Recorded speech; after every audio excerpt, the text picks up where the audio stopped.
So today I have a simple message for you. Do not be fearful of the world.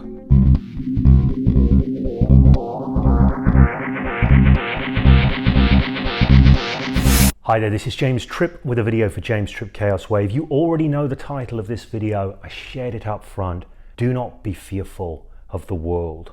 So I'm making this video because a friend of mine on Facebook shared an article this morning that was essentially prophesizing World War III as a result of the next financial collapse, which it argued is coming our way for various reasons. Now, an article like this, it kind of captures the zeitgeist at the moment because there is a lot of fear out there in the world.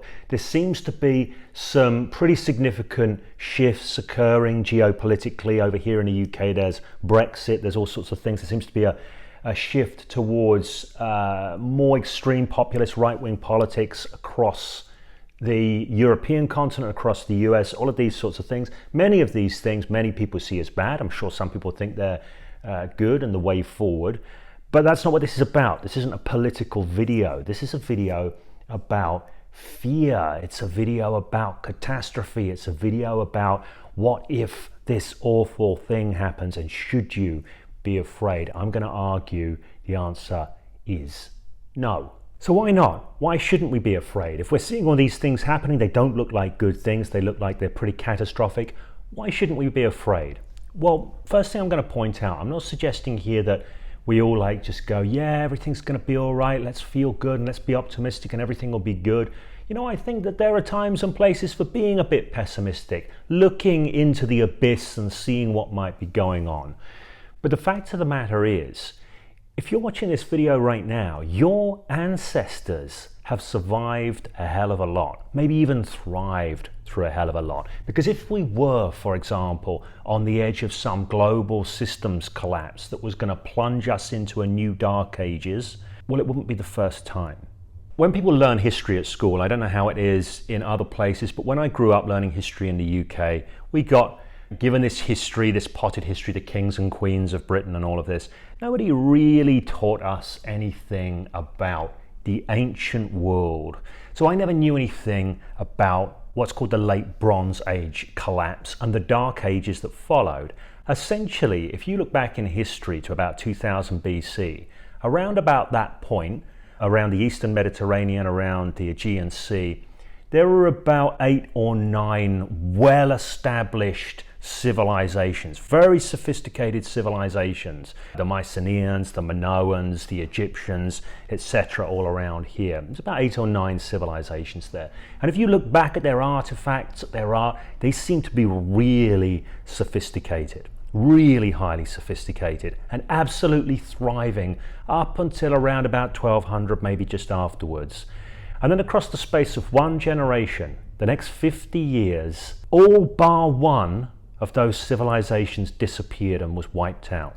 That's within a generation. Sophisticated civilizations. And if you look at this, this was a globalized civilization for the time, albeit it was only part of the globe. It was interconnected and it fell apart. It disappeared. They all went out, one candle after the other in 50 years, the space of 50 years. And what followed was a period of dark ages for about 200 or 300 years. If you look at the crafts from that time, they're considerably less sophisticated. No doubt life was harder. There wasn't the same kind of social organization that we would associate with more sophisticated civilizations. So things kind of fell apart and took a dive.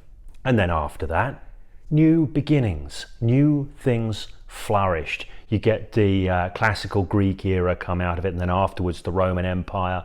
And then 2,000 years later, the same thing happens again. So the Western Roman Empire collapses and leaves a huge vacuum across Europe, and we have another Dark Ages.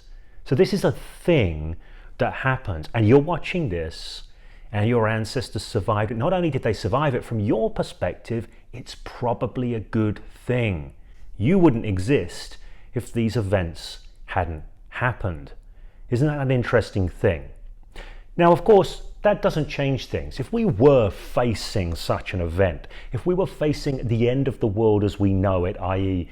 the civilization, the social institutions, everything crumbling away, law and order dissolving into chaos, Well, you might be thinking, well, James, that's kind of irrelevant whether my ancestors weathered that storm or not, because I don't want that. I don't want that for me. I don't want that for my family. I don't want that kind of craziness. I kind of like things as they are. Here in the Western world, maybe on the globe, we've had an unprecedented era of peace and stability in a lot of ways, certainly in Europe since the Second World War, an unprecedented period of peace and stability. We kind of got used to it. We've had good times economically, maybe not so much over the last few years, things are starting to tip over the edge, but it is an unprecedented period of wealth inequality came down after the Second World War. We had more social mobility, more opportunity, more choice. Glorious times, golden times. And wouldn't it be wonderful if they lasted forever? Well, you know what? I'd like that too. And I really hope they do. And I really prefer things don't happen in the world to upset that apple cart, because I live in the family. I like creating in this world. I like my family having good things, and I prefer it to stay that way. So I get it. If people are saying, James, it doesn't make any difference, craziness could still occur, we don't want that to happen. My argument here is that it will not serve you to be even remotely fearful about that prospect. Let me share a client story with you here. Around about middle to end of last year, I had a client I was working with. I've been working with on some various aspects of their lives. And they were a client who was on parole. They'd had a jail sentence. They got involved in some shady business, ended up in jail. They were out. They were determined to make a new life for themselves. They had a job, were shaping things up in a good way, and then they screwed up. So a minor offense, but it was in breach of bail conditions. So there was going to be a hearing happening about whether this guy would go back to jail or not. And he just went into a panic about it.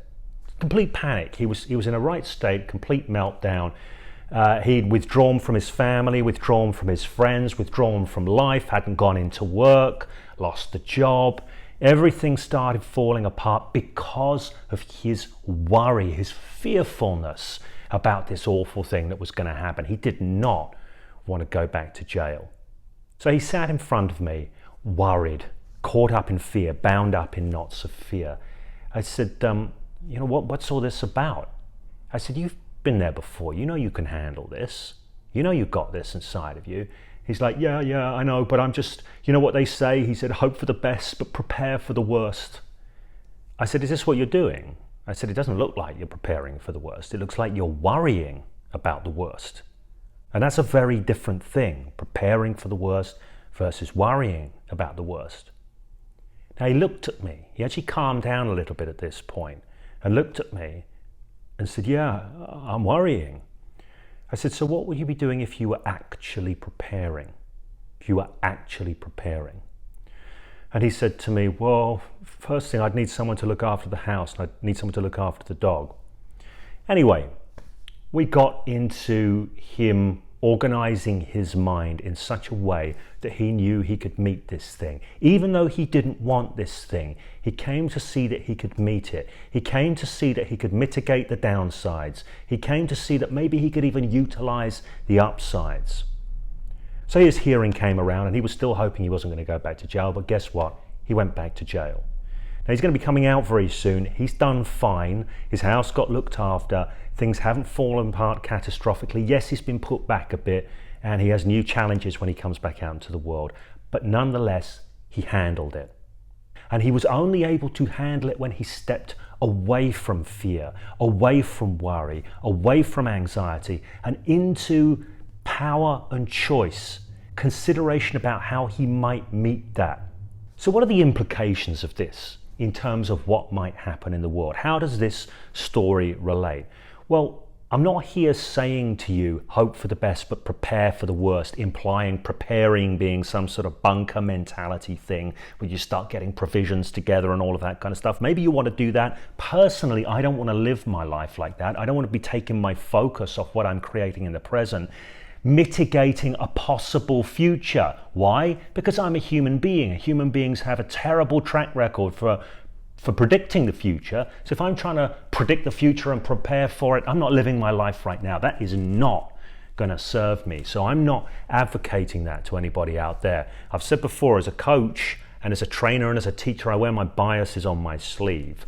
So I don't think that's a healthy thing, getting some kind of survivalist mentality. But what I'm going to suggest to you is the very capabilities, the very skills, the adaptability that you need, what is going to empower you the most, is the very stuff, the very attitude that you can most powerfully utilize in creating your life right now. So let me share a quote from Louis Pasteur with you. Louis Pasteur is alleged to have said, "Fortune favors the prepared mind." Fortune favors the prepared mind. The prepared mind is not the worrying mind. Worrying about the future does not help you have a better future. It merely rehearses worry. So it only helps you have a future in which you worry about the future.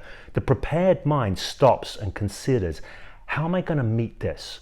Whatever comes up, how am I going to meet this? What are the attributes I need? What's the mindset that I need? So for myself, I would advocate developing the ability to adapt and create with what comes up. Do not get stuck in a rut. As Gordon White has so succinctly put it, you need to think more pirate than naval. The world is already, whatever's going to happen unfolding into the future, the world is already infinitely more complex than it was 10, 20, 30 years ago. You know, these ideas of stability, of do the right qualifications, get the right job, you'll have a career for life, that stuff's all gone. Pay into a pension scheme, you'll have a comfortable retirement. It's not there anymore. We are dealing with an infinitely more complex environment. We need the skills to meet and create with that complexity. This is why when I work with people, I'm working to help them develop adaptability and adaptedness, the ability to think on their feet, the ability to become different when they need to become different, remaining open to learning new skills, new attributes, new ways of being, all of this kind of thing, because ultimately adaptability is what is going to serve us. Good. Adaptation, improvisation. So yes, hope for the best in the future.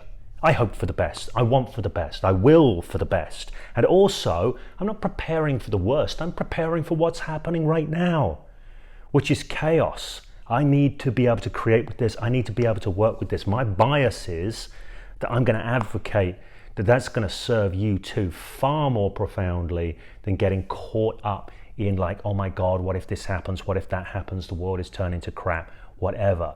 Be ready, ready yourself. Be someone who can sail those waters, pirate style rather than naval style, creating what you need to create for yourself, for the people who are important to you.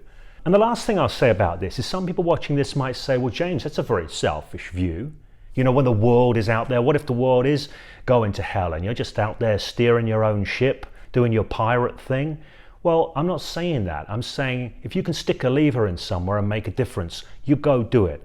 I have a family member who's deeply involved with the Extinction Rebellion stuff. They're out there, they're making a difference. Who knows how that unfolds? I'm not saying don't do that, but what I am saying is look at what you've got in terms of bandwidth, in terms of power. What can you get your psychological hands on and make a direct difference in life with? Because that is the place that you have the most power. That is where I would recommend that you focus. Okay, so maybe this video is a bit more out there, a bit more off beam than the usual fare that I put on here, but if you like it, please do give it a thumbs up. If you are interested in rare perspectives on using your mind to shape your life, make sure you subscribe to the channel, hit the notifications bell, and there's a comment section below. You can ask questions, you can give feedback. When you do, that creates the conditions for this conversation to continue.